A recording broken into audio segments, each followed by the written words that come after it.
Today, $35 billion worth of cigarettes are sold in the United States every year. Each of the 6 major cigarette manufacturers is also a large conglomerate with major interests in food, beverages, hotels, and TV stations. Companies like Philip Morris are fighting to stave off the anti-smokers in every way they can, by confronting them directly, by rallying smokers, and by doing their best to influence the American public.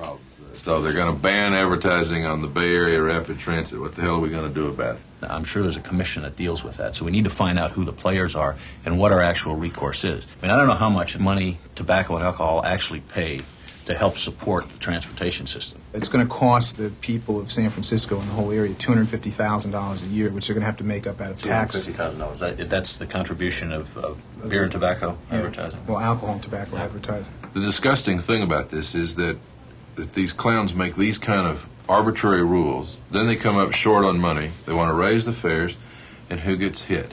Oh, it's going to be, the riders. The little guy. The black that's just gotten off of welfare, that's trying to get to work, and is on a fixed limousine to work, never sees those ads anymore. No, and he can smoke in his limousine, he can look at whatever ads he wants to. And they're probably going back to the federal government for more money while they're giving up another source of revenue. And the financial argument, I think, is going to be a big one. The press doesn't give a damn about the economic argument. For this rapid transit advertising censorship thing, John's government affairs people are going to find out the fine points, who appoints these people that are on this board that made this decision. Let's get the Tobacco Institute aware, and let's develop a censorship arguments oriented to this specific organization. The censorship argument is not just a smoker's argument.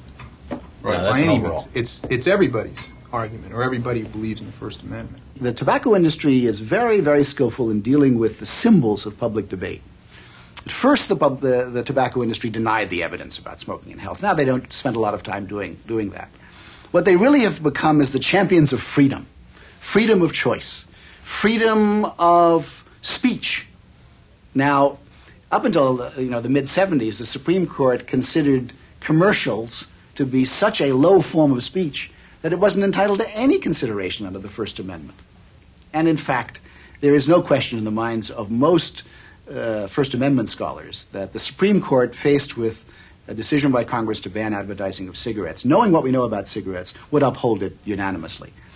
But the industry has succeeded, with the help of the American Civil Liberties Union, in mixing the question of a simple ban on the promotion of a product with the great principles of political speech and debate that come from the Constitution and the Jefferson and Madison debating about the fundamental principles of government. I think it's a lot of nonsense, frankly.